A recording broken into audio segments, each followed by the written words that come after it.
Então, hoje nós estamos felizes pela sua presença, mas com o coração partido em função da morte do Decinho. E eu imagino que o seu coração também tenha ficado apertado na semana passada, quando o STF interferiu no trabalho da CPMI do INSS. Aliás, sua presença devia ter sido já na semana passada, né, deputado? Como é que está a sua cabeça, o seu coração, o seu sentimento com relação a esse estado de coisas do nosso Brasil? Inclusive, foi por causa dessa decisão do Supremo que eu não pude estar aqui, né? Eu cheguei quinta à noite em São Paulo, de Brasília, aí sexta de manhã tive que voltar para votar o relatório, né? Então o Supremo, claramente porque a gente chegou em ministro do Supremo, né? A gente chegou especialmente no Alexandre de Moraes, quando nós vimos a quebra de sigilo do Forcaro, em que ele, né, dizia que estava passando férias com o Alexandre de Moraes, em que ele fazia chamadas de vídeo para mostrar para a namorada que estava com o Alexandre de Moraes e tinha um relacionamento muito próximo, né? Ao mesmo tempo em que a mulher do ministro tem um contrato de 129 milhões de reais, supostamente para fazer o compliance do banco. Que não é algo usual na advocacia do Brasil, até nas maiores bancas.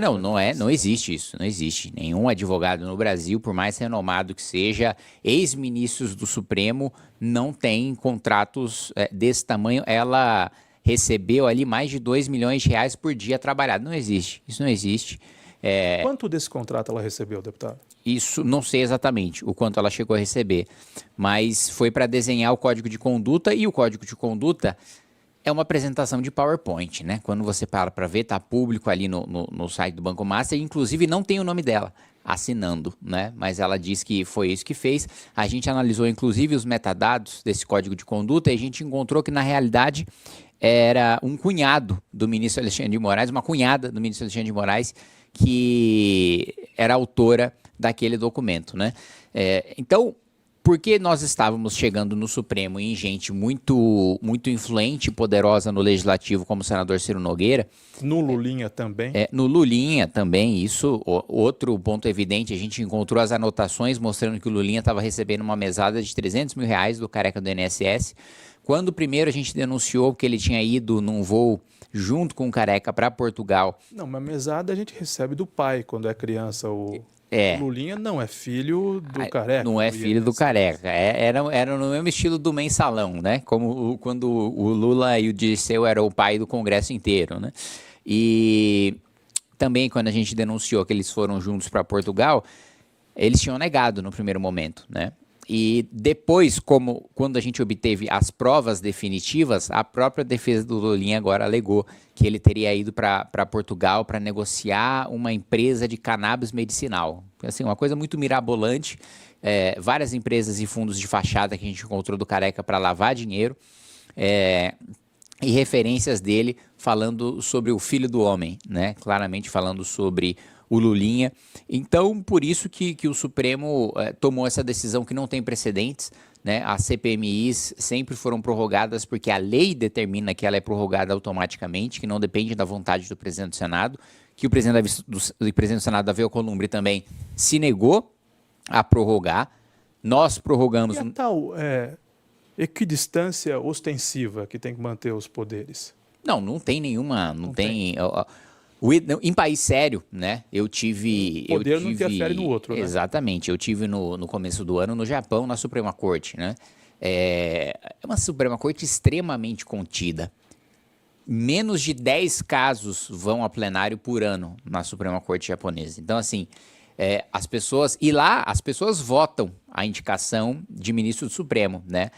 O gabinete da primeira-ministra indica o ministro, o imperador nomeia, e vai para voto, né? Na mesma eleição que os japoneses votam para deputado, eles também votam para referendar ou não a indicação do gabinete da primeira-ministra para o Supremo. E nunca nenhum foi rejeitado, e de 10 em 10 anos eles são reavaliados pela população e nunca nenhum foi rejeitado, porque é uma atuação tão contida, tão correta, que a população sequer precisa fazer o controle. Aqui no Brasil... Os mandatos duram mais de 10 anos, como no Brasil. Lá de 10 em 10 anos, não tem mandato, mas de 10 em 10 anos a população vota para saber se o ministro continua. A população pode definir continuidade ou não. Isso, a população derruba, se quiser. É a única maneira de derrubar o ministro supremo no Japão é o voto popular. Aqui, eu não tenho a menor dúvida de que se ministro fosse de 10 em 10 anos, voto popular, sobraria muito poucos na Suprema Corte. Então, infelizmente, é uma intervenção, uma violência contra o parlamento sem precedentes, mas o que me indigna mais não é nem essa atuação do Supremo, é a covardia do Senado. Né? Vários senadores dão discursos bravos na tribuna falando sobre a necessidade de promover impeachment de ministro supremo, só que aí os senadores da dita oposição votaram no Davi Alcolumbre, que dizia abertamente que jamais pautaria. Davi Alcolumbre disse, aspas, nem se 81 senadores, a totalidade do Senado, quisessem, eu vou pautar. Então, como é que você pode ter um discurso dizendo que você defende impeachment de ministro supremo e votar no presidente do Senado que é contra? Né? Então é um jogo de fachada para enganar o eleitor que, infelizmente, muita gente cai. Né? Deputado, em algum momento os escândalos do INSS e do Banco Master se misturam, se confundem? Se misturam, por isso que na CPMI do INSS a gente chega no Vorcaro, porque o Banco Master também trabalhava com empréstimo consignado. Né? E a CPMI do INSS trata do roubo de aposentados não apenas nas fraudes, né? Dos descontos associativos, né? Então, eu sou um aposentado, falsificam a minha assinatura para dizer que eu estou associado a um sindicato e o sindicato come um pedaço da minha aposentadoria. Esse é o núcleo do escândalo.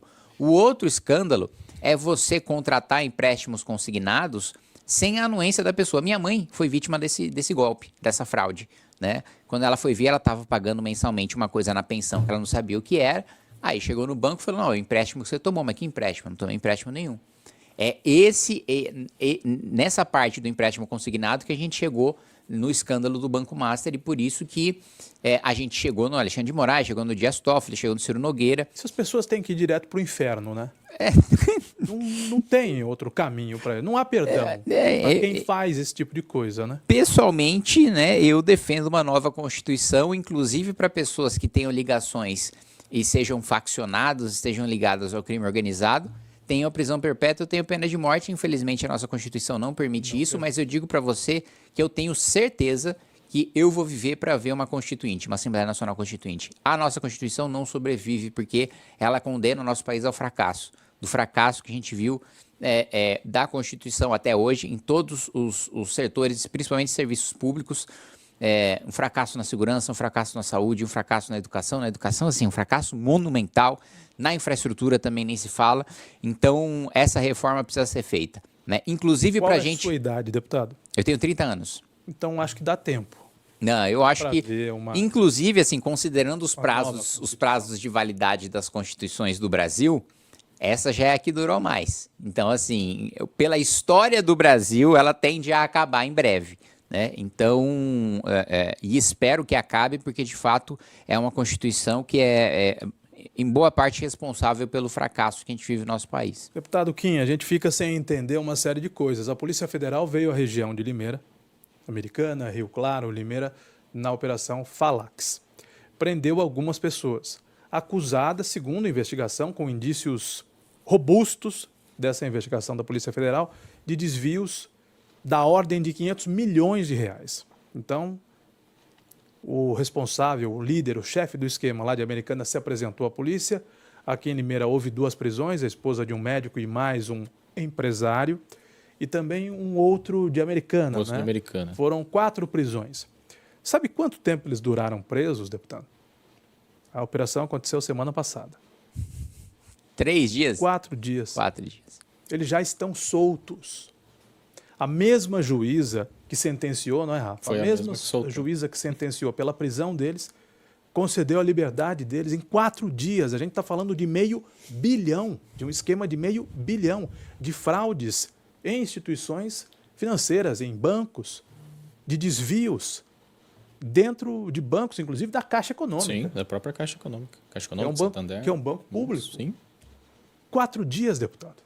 A defesa que eu faço, inclusive o projeto que eu aprovei na Câmara e está esperando de liberação do Senado, mas infelizmente nossos senadores, eles adoram usar pantufa e ficar em casa, é da prisão preventiva obrigatória em caso de crimes graves, né? Porque no Brasil, demora-se muito para você chegar numa condenação e você só prende definitivamente depois da condenação. E quando você prende, você ainda solta rapidamente por causa da progressão de regime, por causa do abatimento de pena, da remissão de pena, caso ele estude, caso ele trabalhe.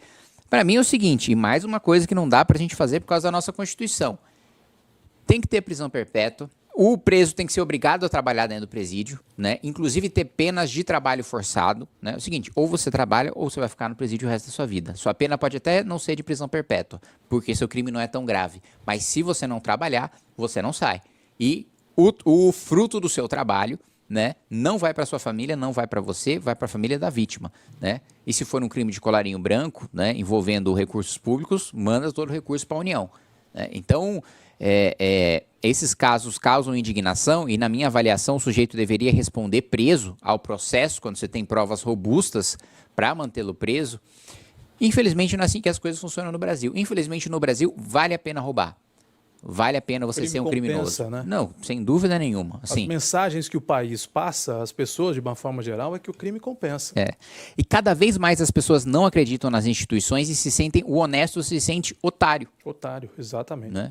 Porque ele trabalha, ele paga imposto, vai para o sistema de saúde, pega uma fila gigantesca, muitas instituições sequer têm um atendimento de qualidade, outras têm, mas muitas outras não têm. Educação, bom, a classe média tem que pagar duas vezes, né? Porque paga para ter educação pública, como a educação pública não funciona, paga a escola privada. Mesma coisa, paga duas vezes a saúde, né? Tem que pagar um convênio porque não dá conta. Segurança é uma coisa que não dá, que afeta todo mundo, né? Não tem como você contratar um segurança para ficar com você o dia todo, um carro blindado. Tem um sistema de câmeras que mitiga, né?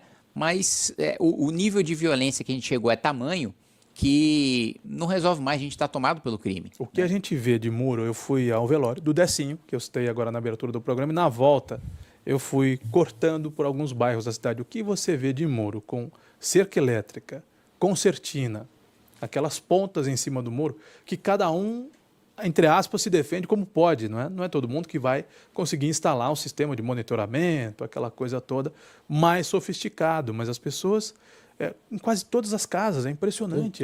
Quem mora na rua, quem não mora em condomínio, tem que se proteger de alguma maneira. Eu tive em Macapá há algum tempo e as casas, assim, a janela todas as janelas têm uma grade, assim, as portas têm grade. Parece que todo mundo vive num presídio, Sim. Né? Que quem está solto é o ladrão e o cara que está honesto é quem está preso, né? Então a situação é calamitosa, né? Não à toa nós temos, inclusive ele teve aqui o Renan Santos, presidente Sim. do nosso partido, pré-candidato à presidência da República, que defende o prendeu, matou, né? A retomada de territórios dominados pelo crime, não, faccionado, membro do PCC, do Comando Vermelho, nós não queremos te matar. Mas se a gente entrar no seu território e você quiser, no seu território entre aspas, né, que é o território do Brasil, e você receber a polícia a bala, nós vamos te matar. E nós vamos matar todos os faccionados que não se renderem imediatamente assim que tiver a presença da polícia. Se não tiver essa atitude, a gente vai continuar sendo tomado pelo crime para sempre. E, inclusive, eu converso muito, sou muito próximo da Polícia Militar de São Paulo. Eles reclamam, né, que o governador não deixa que eles levem em frente operações para, de fato, matar essas lideranças do crime, porque eles sabem que nenhum deles vai se render, eles vão ser recebidos na bala. E o governador, por medo de apanhar de imprensa, de ONGs, de direitos humanos, de partidos de esquerda, não dá autorização. A Globo.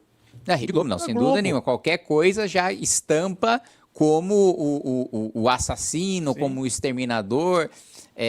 Mataram os coitadinhos na comunidade. Exato. Né? Não, olha só. Operação arbitrária, usaram de violência desproporcional. Não, olha o caso da operação. Nenhuma pessoa boa morreu. Foi o caso da operação do Rio de Janeiro. Do Rio de Janeiro. Né? Não, aquela foi uma operação impecável. Bom. Foi uma operação impecável. Porque assim, não teve sequer uma bala perdida para matar um morador inocente. E isso acontece nas operações, né? E eu, inclusive, defendo que quando morre um inocente numa operação policial, que quem responda pelo homicídio do inocente seja o traficante, seja o faccionado. Porque se o criminoso não estivesse ocupando ilegalmente um território em primeiro lugar, não tinha operação, não tinha troca de tiro. Toda morte que acontece numa operação policial contra o crime organizado, quem responde pelos homicídios dos inocentes tem que ser os criminosos. Porque sem os criminosos não tem operação. E outro ponto, Os inocentes morrem quando não tem operação. Porque você tem um tribunal do crime, você tem moças que se recusam a serem estupradas, né, sendo mortas, né, sendo colocadas. Eu vi a denúncia ali do Ministério Público, a ficha puxada pelo Ministério Público do Rio de Janeiro. Mulheres eram colocadas em banheiras de gelo e depois esquartejadas, vivas, né? Esse tipo de criminoso que morreu. Então, não fazer operação policial, ainda que, infelizmente, em grande escala, é muito difícil que não tenha morte de inocente, muito mais inocentes vão morrer se não tiver operação. Se você gostou do vídeo, se inscreve no canal para não perder nenhum corte e ficar por dentro de tudo que acontece na política. Deixa o like porque isso ajuda muito o canal a crescer. Ativa o sininho para receber os próximos vídeos e compartilha com alguém que precisa ver isso.